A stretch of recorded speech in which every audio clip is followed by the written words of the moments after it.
Hi again, it's Alex Manier with Common Sense Firearms Training out here in Las Vegas, Nevada. For the purpose of this video, we're going to talk about some of the things that we should consider when we're concealing a firearm on our person.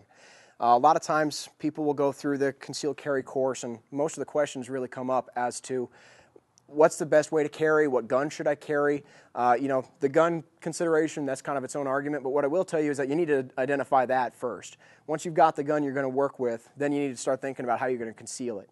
Concealing it has to be something that you need to really put a little bit more thought process into than a lot of people do. It's not as simple as throwing on a holster and then throwing a jacket on. I'm sure a lot of you guys have all seen the famous videos of people walking around with their photographer style jackets out there, and that way you can just flip it open and get to your gun. And that's a kind of a true statement, but you need to think about the reality of your situation and your personal area. When you walk around on the street, is this really something you see people walking around in all the time? In fact, most of the time, if they're wearing something like this and they don't have a camera in their hands, odds are you already know that that person's got a firearm.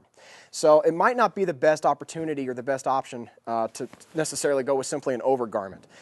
That's not to say that's not a very easy fix, though. I'm actually a big fan of Hawaiian shirts lately, since I live in a nice hot climate. Hawaiian shirts are very easy to go ahead and be a baggy thing that'll go over top of your holster.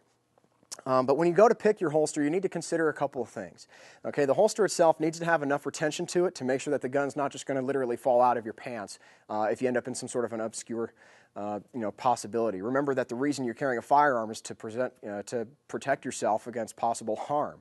Well, possible harm might include you being thrown to the ground before you even know what happened. So if the gun just falls out as soon as you hit the ground, it doesn't do you a whole lot of good at that point. So you need to kind of think about how it's going to be retained. You need to think about how it's going to be concealed. You need to think about how it's going to be accessed. And those are all considerations that we can talk about. The best thing to think about, though, is simply most of the time, if you're going to be working throughout the day in a kind of a vertical standing position, then there's no reason you shouldn't go ahead and carry it on your holster side hip. There's plenty of holsters out there that are concealable. For example, right now, I have what's called a tuckable. If you simply untuck your shirt here, you actually gain access to an inner waistband holster. Okay, so once you go down, this becomes just basically the standard draws you're used to seeing throughout most of your training. The other thing to think about is where you're going to carry your spare magazines.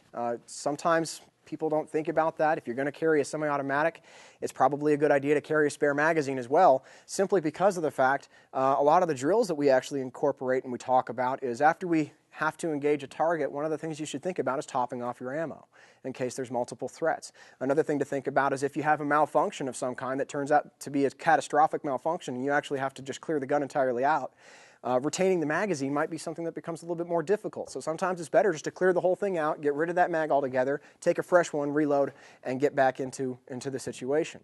But if you don't have a spare mag on you, you can't do that. So you have to think about where you're going to carry the spare mag on you too.